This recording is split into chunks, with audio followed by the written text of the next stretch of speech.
आयुर्वेद के अनुसार युक्तिपूर्वक सेवन किया गया मदिरापान अमृत तुल्य है। जिस प्रकार युक्ति से सेवन किया गया आहार या अन्न अनेक रोगों का नाश करता है और अयुक्ति से सेवन किया गया आहार अनेक रोगों को उत्पन्न करता है, उसी प्रकार युक्तिपूर्वक सेवन किया गया मदिरापान रसायन तुल्य है, यानी कि अनेक बीमारियों को नष्ट करता है और अयुक्ति से सेवन किया गया मदिरापान अनेक बीमारियों को पैदा करता है और मनुष्य का नाश करता है।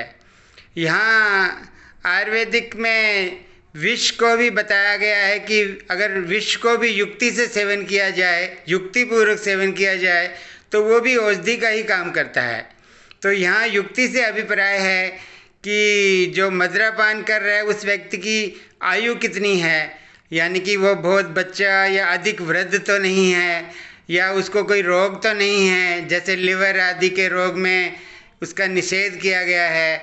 इसी प्रकार उसका बल कितना है, उसका कौन से वक्त में, वो दिन के कौन से वक्त में वो मदिरापान का सेवन कर रहा है, या कौन से मौसम में वो मदिरापान का सेवन करता है, या उस व्यक्ति की प्रकृति क्या है, या वो कितनी मात्रा में मदिरापान का सेवन करता है, उस व्यक्ति की आय कितनी है और वो व्यक्ति किन लोगों के साथ बैठकर मदिरापान का सेवन करता है, उसका भी आयुर्वेद में वर्णन किया गया है।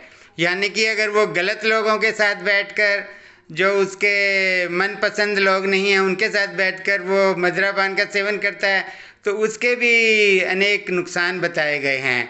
और आयुर्वेदिक में वो ये भी बताया गया है कि वो किन व्यंजनों के साथ मदिरापान का सेवन करता है, यानी कि वो नमकीन व्यंजन आदि के साथ खाली पेट मदिरापान का सेवन निषेध बताया गया है, उसमें निषेध किया गया है आयुर्वेदिक में। तो आयुर्वेदिक में 10 गुण बताए गए हैं ओज के और 10 मदिरा के गुण बताए गए हैं। वो ठीक ओज के 10 गुणों के विपरीत मदिरा के 10 गुण बताए गए हैं। जब व्यक्ति अयुक्ति से या अधिक मदिरापान करता है तो उसके ओज के 10 गुण एकदम नाश हो जाता है उनका, यानी कि वो जब अधिक मात्रा में मदिरापान करता है तो उसका ओज का या सत्व का विनाश हो जाता है और व्यक्ति अनेक बीमारियों से ग्रस्त हो जाता है। तो इसी प्रकार आयुर्वेदिक में मद की या नशे की भी 3 अवस्थाएं बताई गई हैं। पहली अवस्था में मन अधिक प्रसन्न होता है और इंद्रियां भी उसकी बहुत उत्तेजित होती हैं और उसके जो मन के भी 3 गुण होते हैं वो अधिक व्यक्त होते हैं।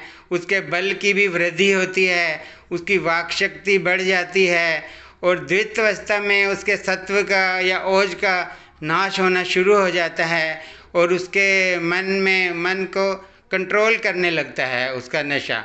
उसके सत्व के अलावा जो रज और तम गुण हैं वो अधिक व्यक्त होने लगते हैं और थर्ड अवस्था में तो व्यक्ति मूर्छित होने लगता है या उसका मस्तिष्क है वो निष्क्रिय हो जाता है और वो व्यक्ति प्रलाप करने लगता है। वो नशे की थर्ड अवस्था बताई गई है।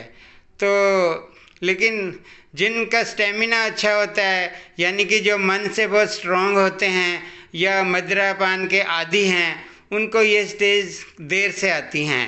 लेकिन इन तीनों स्टेज में व्यक्ति को पता नहीं लगता और वो तीसरी अवस्था में पता नहीं लगता कि तीसरी अवस्था तक पहुंच जाता है।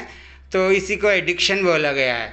सबसे ज़्यादा खतरनाक इसमें एडिक्शन का ही भय रहता है, जिसके कारण व्यक्ति रोगग्रस्त हो जाता है। व्यक्ति को ज़्यादातर मनुष्य को कि फर्स्ट स्टेज तक ही मदिरापान करना चाहिए और इसके लाभ बताए गए हैं जो आयुर्वेदिक में।